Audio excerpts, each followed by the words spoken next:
Let's look at Kouchi guard without the gi, because it changes a little bit of tactics. Again, the wrist is, for me, is the same as the gi. Okay, I can still grab his wrist as long as I'm grabbing it properly. I can control it. Here, he can't pull away. Okay. Next, instead of grabbing in on the lapel here, coming in and pushing up as we do in normal judo here with the gi. What I'm going to do now is I'm going to cup the back of his head, pull it down, and pull him forward. Because what that does is that creates a reaction of him lifting his head up. And as he lifts his head up, that's when I attack. Okay, so let's look at it.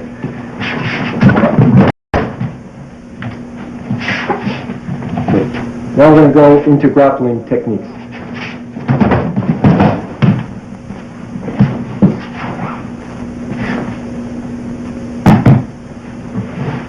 Okay, from this position, okay, I basically want to secure this arm as quick as possible, right? So what I do is I just push it down in between my legs, okay? I can hook it, and I just control it with this leg here, and then if I can play my arm bar, I'm just going to squeeze. Basically, this knee comes down, this knee comes up for the arm bar. But more importantly, it's not that easy to get this arm. But what this does here is it at least it controls this arm so he cannot hit you or use this arm to escape. So this is a good position where you can have strikes or just a securing position until you move to the next move. I cannot get this arm here. Okay, say I come in, I throw him down, and he starts to turn on me this way. Then you just basically come in to a back position, right? You can come in for a choke.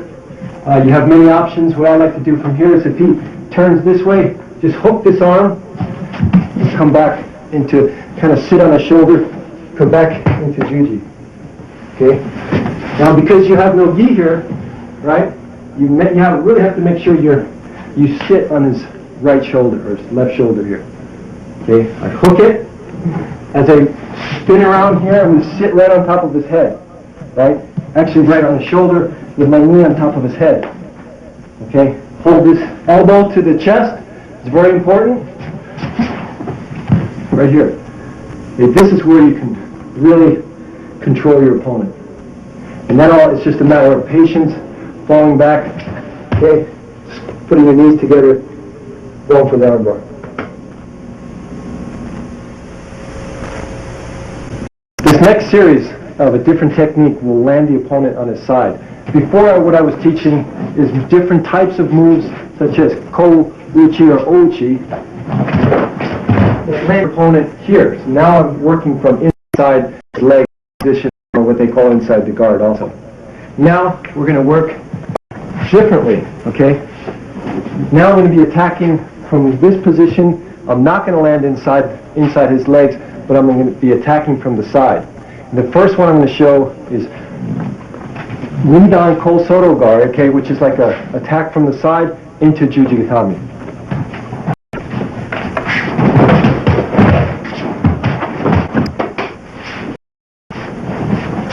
Okay, to break this throw down, basically what I'm doing is, if my opponent is stepping forward here, okay, for instance in a judo match, he's right on left. Okay, the way I want to get him down is I want to hook this leg here. Okay, when he lifts it up, step in closer and hook the back leg here. So he falls to the mat. As he falls to the mat, the most important thing is this, again, remember this lapel is control. He's going to try to turn out, and I've got to keep my knee in his back, okay, and also maintain this control. Okay, this is real important. Once I have this, then I can scoop underneath the arm, okay, sit back up, and get the arm here. Okay, let's look at this again. After he falls down, okay, I bring this knee here, turn around, bring this knee here in tight. Okay, so this is basically creating this lock right here. Okay, and it stops him from turning in this direction. Okay. Then I'm going to scoop up, take the elbow, put it to my chest. And then from here, what I'm going to do is I'm never going to let go of this. I'm just going to come over the top. Okay, at the very last second, then I let go of the grip. Get it.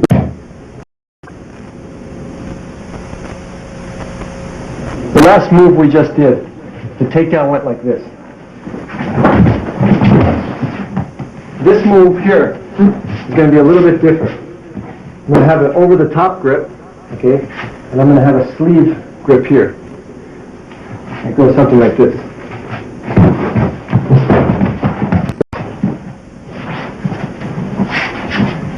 Basically what's happening is I'm coming in, instead of 1, 2, that's the last one, all I'm going to do is just kind of reach in and hook this foot, okay, ankle behind his ankle, in front.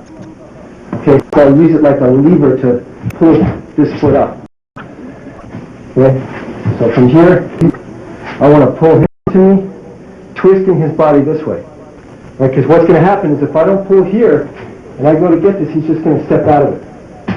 Okay, so what I want to do is pull here, step in, knee down. Okay, now what I'm going to do is just kind of sit back and kick up. So here. Now he's in the right position to go right into osaikomi, into this position here. Okay. The key of this move is that you definitely control this arm here. Okay, and as he goes down, right, you don't let this go, because if you let this go, he's going to get out of it. So from here, as soon as you go down, you want all your weight right on this shoulder here, so he can't turn out. Okay, so you just hooked his foot, you both landed. Okay, now if he comes to turn into you, you lean in with your shoulder. Right? I got my shoulder here, I'm pushing against his chin. Okay, and all my weight is basically right here. My weight's here, my chin is locked in still this way. So I want to maintain this control as much as possible. Okay, one more time.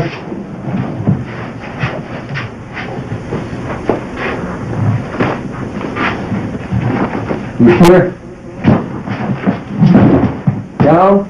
Maintain the control.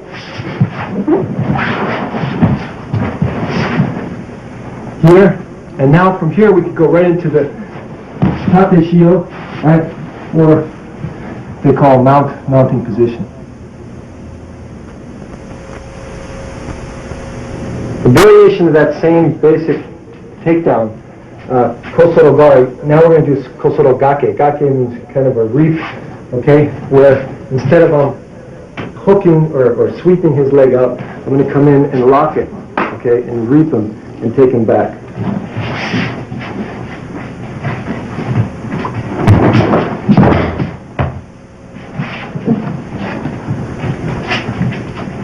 Okay, on this particular one, we're going to take an overhand grip.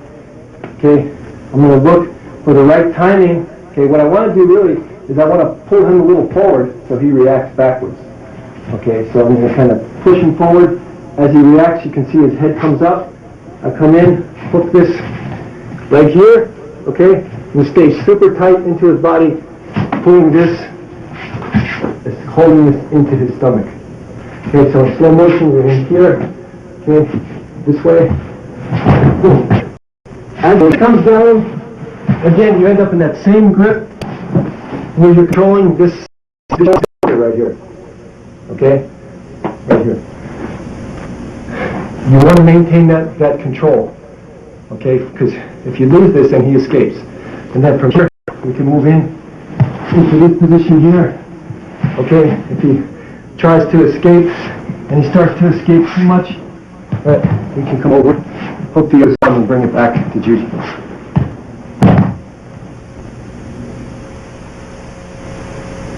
Okay, one important thing about this move is as I'm controlling my opponent's shoulder, and as I hook this leg here, okay, when I come down and bring him down on the ground, here, as soon as I hit the ground, right, I want to quickly switch my hips. Because if I stay in this position, he's going to probably just roll right off of me. So from here, the minute to sit up, the minute I'm coming down this way, this leg here has to come back and switch. It's very important to maintain the balance, and also you go right into a pin, or osaikomi, where you can hold your opponent and move into various chokes and arm bars. Let's look at that same technique, kosodo gake, without gi, because this changes a lot of things. Number one, I don't have this grip to control his arm, and two, I don't have the back, grip here to control. So to eliminate that, what we're going to do is we're just going to come straight inside this way. Okay, still going to hook this leg here, and instead we're just going to kind of bear hug him this way, and then do the move. So from here.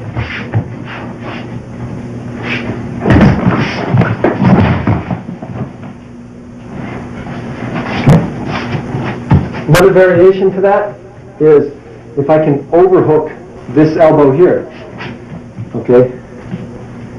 Overhook and wrist grab. Here, okay? Same thing, I'm going to step in this way, and this time I'm just going to shoot this straight up this way.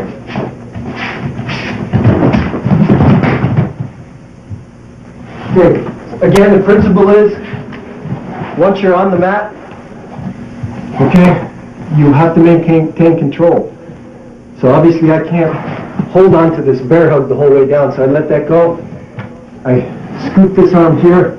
Okay, this stops him from turning into me. Okay, and then I'm posting this arm down. As he turns away, I can use my body weight. My hips have to maintain their posture on the ground. And I can control him from this position here, where I can shift into my hold down into arm bar, control this leg, okay, and then I have the various techniques from this position. The next technique is Osonogari, it's the basic leg reap. Okay, now we're getting into a whole new area where instead of landing as the last move, okay, instead of landing this side of your opponent, okay, as he goes down, you're controlling from this side. Now it's another series where you're going to land on the other side. To demonstrate Osoto into a hold down first, and then I'll explain in detail.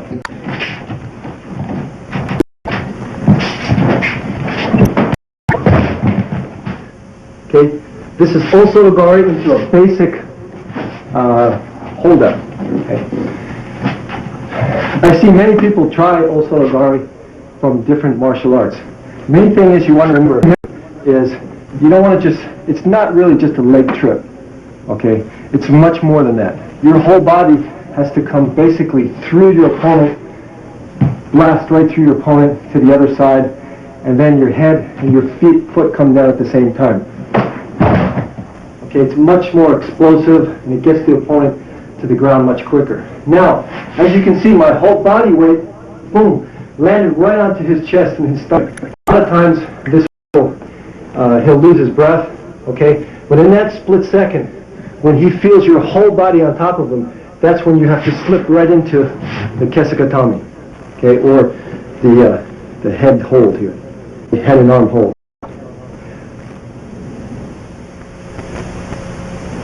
Now let's get some more advanced techniques to bring your opponent from Osotogari into a grappling position.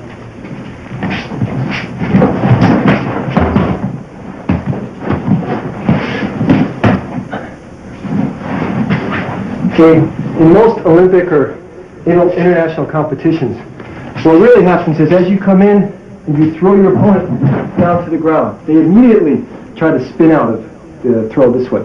So as soon as he starts to spin, you have to hook this arm. Okay? Now this is very important in controlling your opponent from making any other move. The secret to this is the fact that I have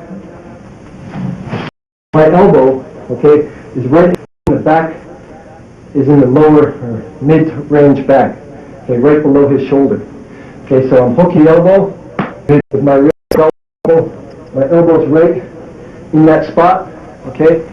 And as he tries to roll out of it, all I have to do is just kind of sit back and bring my pressure down on that elbow. Okay, from this point, when you feel that you have this pressure, what you're going to do is you're going to change arms, okay? This leg's going to come over, and you're going to switch and shoot this other arm through here. Okay, this is the second most important part, where both your knees, okay, are squeezing his head together. Okay? So his knee is on the back. Okay, it's right here. Okay, and the front knee is right here. So basically you've got him trapped on the side. You still have this locked in here. Okay? Your arms coming through, switching arms. Next, you're going to take your knee and put it right down onto the butt. Okay? What that does is that just pins his whole body to the mat. Okay? And from next thing is you're going to come out, bring this leg back, and come underneath, grab the lapel. Because the main thing is you want this head control here. And it's very simple. Once you get this lapel, as the opponent turns into you, right, all you do is push up. Turns in, push up. So your wrist can control his whole head, his whole body. Because where his head goes, his body follows. So if you can control this, you can secure him in a position, okay, in a hold down, or control his arm, or an arm bar.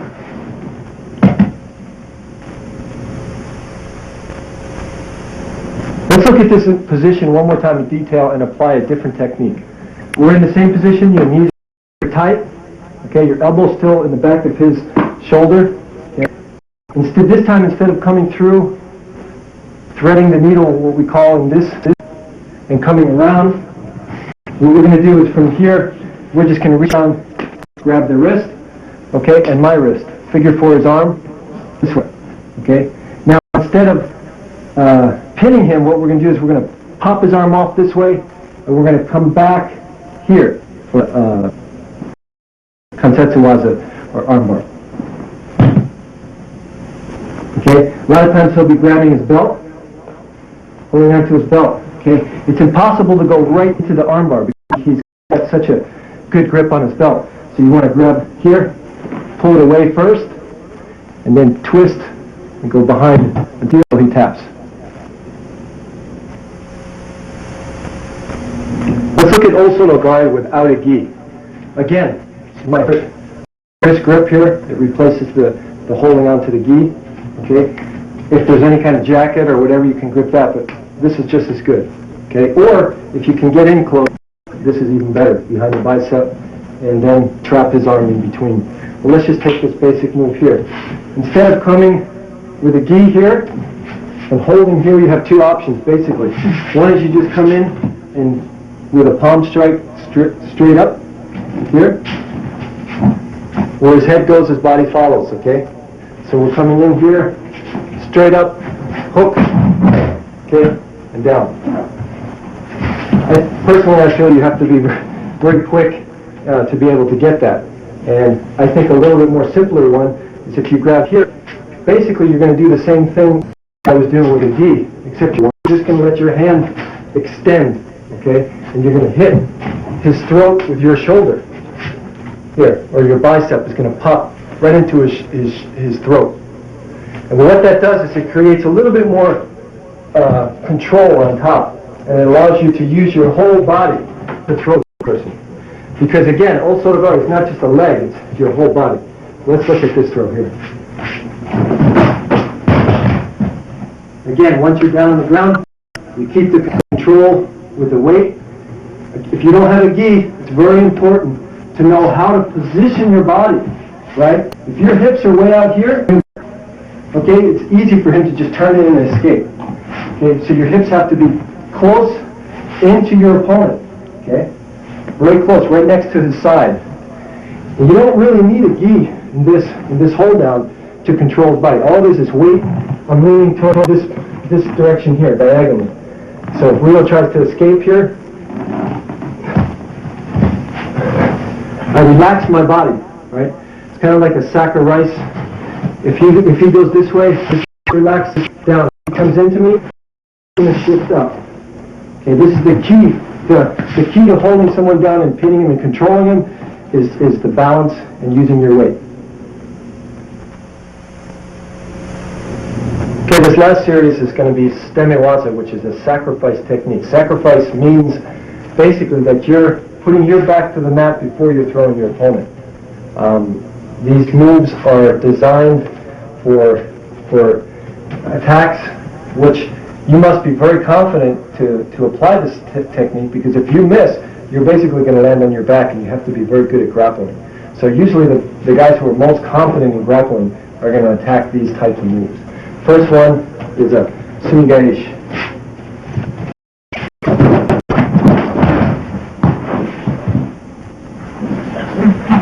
Okay, to break this down,